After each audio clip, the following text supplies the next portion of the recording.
Sejumlah mahasiswa yang tergabung dalam Badan Eksekutif Mahasiswa dan Badan Legislatif Mahasiswa menyegel ruang rektor Universitas Timor.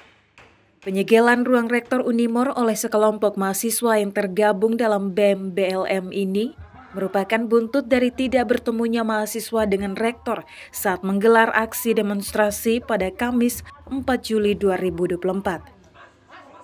Mahasiswa yang tergabung dalam BEM BLM ini menuntut harus bertemu dengan Rektor Stefanusio guna meminta pertanggungjawaban terhadap sejumlah persoalan yang terjadi di lembaga perguruan tinggi tersebut. Aksi demonstrasi BEM BLM Unimor ini mendapat perlawanan ketat dari sejumlah security yang bertugas.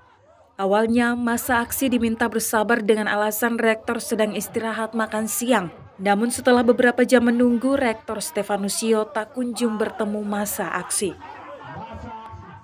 Karena tak ada kejelasan tentang keberadaan Rektor Stefanusio, maka masa aksi kemudian berusaha menerobos pagar betis security Unimor, namun juga tak berhasil. Setelah berjuang kurang lebih 2 jam, koordinator security akhirnya mengizinkan perwakilan masa aksi sebanyak 4 orang untuk masuk dan menyegel ruang rektor. Artinya bahwasanya rektor Universitas Timor menghindar daripada maksa aksi dengan maksud tuntutan-tuntutan yang sebetulnya sudah dipersiapkan, ini sebetulnya harus didiskusikan, bukan untuk menghindar kemudian persoalan ini dilakukan sampai penyegelan gedung ini. Sebetulnya kita dari Ormal tidak menginginkan hal ini terjadi, hanya karena memang tindakan yang dilakukan untuk bagaimana menyelesaikan persoalan dari pihak Universitas Timor belum ada, sehingga kita berinisiatif dengan cara seperti ini, sehingga ke depan apabila rektor Universitas Timor sudah ada di tempat ini, kita akan kembali untuk bagaimana membahas persoalan ini. Kita sudah ulang-ulang menyuarakan ini, namun apalagi terkait hal fasilitas.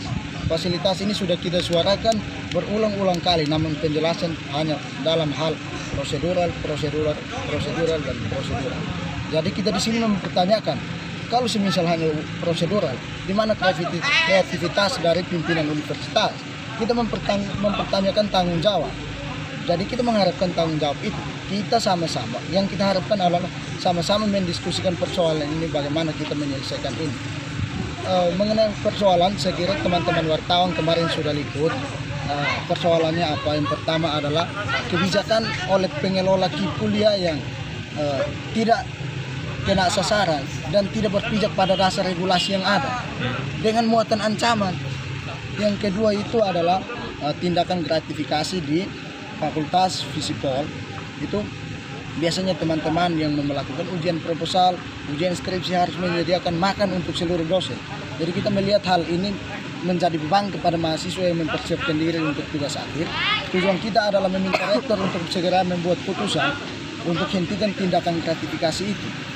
Yang ketiga, mengenai pembangunan gedung Fisipol. Pembangunan gedung Fisipol, papan pembangunannya sudah ditancap 5 tahun yang lalu, itu tidak salah. Di situ sampai hari ini tidak ada kemajuan. Pada demonstrasi 2 bulan yang lalu kita mempertanyakan ini, tapi tidak ada jawaban sama sekali dari wakil rektor bidang 2 di media itu. Jadi kita juga bisa menduga bahwa ada tindakan praktik KKN di sini. Yang ketiga, ini adalah masa depan teman-teman senior alumni dari FISIP yang secara tidak sadar ijazah mereka itu tidak sesuai dengan apa yang seharusnya dicatat. Karena yang di dalam seharusnya dicatat itu adalah dekan fakultas. Edi Kevi, kontributor Timor Tengah Utara, Clemens Funit, AFP TV.